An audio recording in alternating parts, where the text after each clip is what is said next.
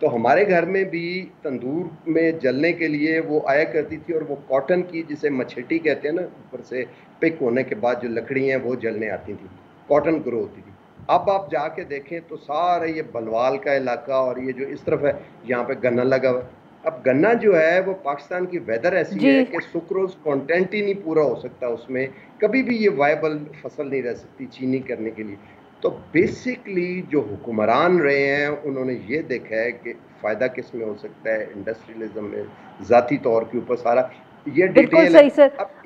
یہی سر یہ سوال ڈاکٹر عائشہ کے پاس لے کے جاتے ہیں. ڈاکٹر عائشہ، یہ پاکستان مسلم لیگ نواز کے اوپر بھی بہت تنقید رہی ہے اسی حوالے سے کہ آپ لوگوں نے بھی زراعت کو، ایگریکلچر کو بالکل اہمیت نہیں دی.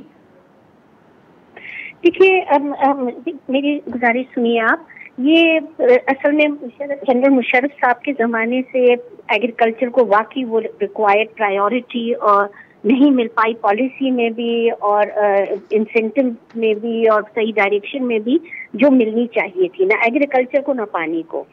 تو اب ہوا یہ کہ ہم نے اپنے پہلے 2 سال تو ہم نے انرجی پہ فل اپنی اور ٹیررزم کو کرب کرنے میں فل انرجی لگائی، اس لیے کہ اس کی وجہ سے لوگوں کی زندگیاں خراب ہو رہی تھی، اکانومی ڈس ہی جا رہی تھی. اور گیون دیکھیے آپ کو احساس ہوگا کہ ہم ریسورس کنسٹرینڈ انوائرمنٹ میں کام کرتے ہیں، آپ ہر چیز کو ایک ساتھ ایک جیسی پرائیورٹی نہیں دے سکتے. تو فوکس تھا انرجی کو، کیونکہ 2% آف دی GDP ہم لوز کر رہے تھے کیونکہ پاور شارٹیجز تھی اور لوڈ شیڈنگ ہو رہی تھی، اور ٹیررزم کی وجہ سے بھی ہم کچھ بالکل تباہ حال تھا جب PMLN نے ٹیک اوور کیا. اس کے 2 سال کے بعد ہمیں تھوڑی اسپیس ملی، جب یہ بڑی انویسٹمنٹس ہو گئی، ان 2 چیزوں کو ٹھیک کرا گیا، ہم نے ایک بہت بڑا ایگریکلچر پیکج لائے. اور مجھے اچھی طرح یاد ہے وہ پیکج میں ہم نے فرٹیلائزر کو سبسڈی دی، DAP اور پوٹاش کو خاص طور پہ، تاکہ ہم جو فرٹیلائزر مکس ہے وہ ٹھیک ہو جائے، پروڈکٹیوٹی انہانس ہو.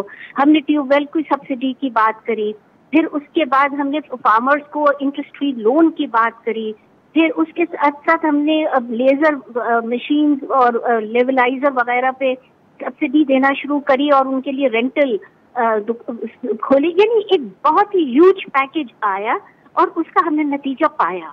ایک ہی سال میں نیگیٹو 3% سے ہم پازیٹو 3% چلے رہے، یعنی 6% ہم نے ایکیومولیٹ کی گروتھ.